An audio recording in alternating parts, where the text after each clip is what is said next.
I didn't flinch when he said it. His fork hit the table. His voice cracked the room like glass shattering. "You're selfish! Your sister is better than you!" Everyone froze. My mother, my sister, even the clink of plates went quiet. But me? I laughed. A sharp, hollow sound. "Nice," I said, leaning back in my chair. "Then I won't pay for her rent." That was the moment. The exact second the balance of power shifted, though they didn't realize it yet. My father's face drained, then twisted, but he stayed silent. Funny thing is, I used to be the invisible glue, the one who carried the family without complaint. Tuition, rent, credit card bills, every time someone fell, I picked them up. My sister especially. She'd call me crying, promising she'd pay me back someday. Someday never came. I didn't mind at first. She was family, and family, I believed, was supposed to protect each other. That belief cracked slowly, not in one blow. A snide comment here, a cold shoulder there. Then, when my sister got caught lying about finishing her degree, my parents defended her, said she was under pressure. When I bought my first house, they called me arrogant for celebrating. The favoritism wasn't new. But that night at dinner, it became undeniable. It wasn't just the words. It was how my mother looked at me, like I deserved it. How my sister smirked behind her wine glass. Like they'd all agreed I was the villain in a story I didn't even know I was in. I started replaying moments. How my father had borrowed money and forgotten to return it. How my sister had posted about her independent life, neglecting to mention I paid her rent. How my mother said I owed them because I was the one who made it out. The betrayal wasn't sudden. It had been rotting for years. I had just been too loyal to smell it. That dinner changed everything. I didn't shout. I didn't argue. I just smiled. If they saw me as selfish, fine. I'd show them what selfish really looked like. I spent weeks in silence, observing. I noticed how my sister leaned on my rent payments like oxygen. How my parents' mortgage was 3 months behind.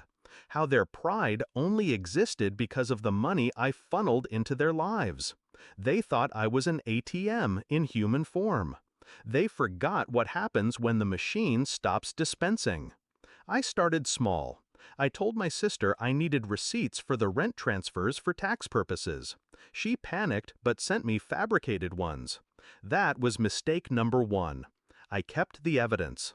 Then I contacted the landlord directly. I owned her lease now, quietly.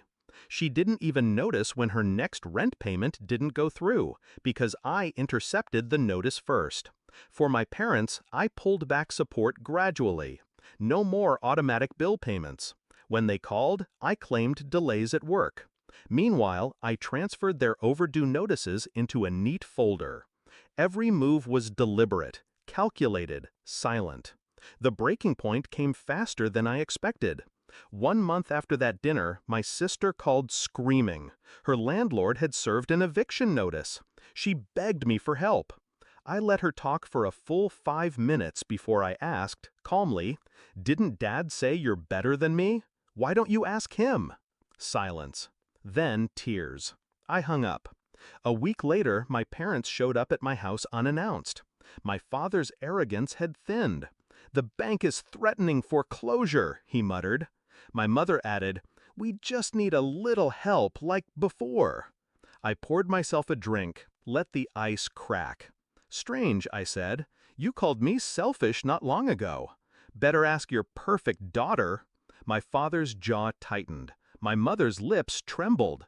They had no answer. The final act was poetic. I invited them all to dinner at my house, just like before. This time, I set the table myself. Halfway through, my sister snapped. "You've ruined my life! I'm getting evicted because of you!" I leaned forward. "No, you ruined your life because you thought I'd keep carrying you, but I dropped the weight." Then I slid the folder across the table.